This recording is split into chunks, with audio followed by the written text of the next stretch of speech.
வணக்கம் நண்பர்களே. நேரம் சரியாக 10 மணி இரவின் மடியில் நுழைந்திருக்கிறீர்கள். காதலுக்கு காரணம் இருக்க முடியாது. அப்படி காரணம் இருந்தா அது காதலாகவே இருக்க முடியாதுன்னு சொல்றாரு ஷேக்ஸ்பியர். ஆமாங்க, இந்த காதலுக்கு மட்டும்தான் இந்த உலகத்தோடைய எந்த வரைமுறையும் இலக்கணமே கிடையாது. இதெல்லாம் நடக்குமா, இப்பெல்லாம் நடக்குமான்னு இருந்தது எல்லாத்தையும் காதல் சாத்தியப்படுத்தும். இந்த காதலுக்கு 1000 காரணம் யாருமே சொல்ல முடியாது. ஆனால் பிடிக்கும் அப்படிங்கிற ஒத்த காரணத்தை தவிர வேறு என்ன காரணத்தை சொல்ல முடியும்னு நீங்கள் நினைக்கிறீங்க? அதனால தான் என்னவோ இந்த உலகத்தோடைய எல்லாருக்கும் காதல் பொதுவானது. இந்த காதல் வயசு வித்தியாசம் பார்க்கறதில்ல, ஆண் பெண் வேறுபாடு பார்க்கறதில்ல, நீ பெரியவன் தாழ்ந்தவன் இப்படி எதையுமே பார்க்கறதில்ல. பிடிக்குது, மனசுக்கு பிடிக்கிறதுக்கு போய் என்னத்தை காரணம் கேட்க முடியும்? அப்படி காரணத்தை கேட்டு நம்ம என்ன பண்ண போகிறோம்? அதனால் இந்த உலகம் அன்பால் ஆனது. இந்த காதல் அப்படின்றதுங்க அன்பு.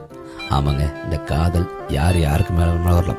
எந்தெந்த விஷயத்தெல்லாம் செய்ய முடியாது அப்படின்னு ஒரு இலக்கணமும் வரைமுறையும் இருக்குதோ அது எல்லாத்தையும் காதல் செய்ய வைக்கும். அதுதான் காதலோடைய சக்தி. அதை மீண்டும் மீண்டும் சொல்கிறேன், இந்த காதல்ங்கிறது அன்பு. நீங்கள் அதுக்கு எப்படி வேணுமாலும் எந்த பரிணாமத்தில் வேணுமாலும் மாற்றிக்கலாம். ஆனால் அது எல்லாத்துக்கும் பொதுவானது அன்பு. இந்த உலகம் அன்பாலானது. மீண்டும் மீண்டும் சொல்கிறேன், எல்லாரையும் அன்பு செலுத்துங்க. அன்பை விட இந்த உலகத்தில் ஒரு மிகச்சிறந்த புனிதமான தூய்மையானது எதுன்னு கேட்டால் எதுவுமே கிடையாது. எல்லாரும் சொல்லுவாங்க, நான் அன்பு செலுத்தி ஏமாற்றம் அடைஞ்சது தான் மிச்சம்பாங்க. உண்மையான அன்பு ஒருபோதும் தோக்காது. ஏன்னா நீங்கள் எந்த எதிர்பார்ப்புமே இல்லை இல்லையா? அப்புறம் என்னது உங்களுக்கு ஏமாற்றம்? நீங்கள் செலுத்திட்டு போயிட்டே இருங்க. அது வருது வரல அதை பற்றிலாம் ஒருபோதும் கவலை இல்லை. சரிங்களா?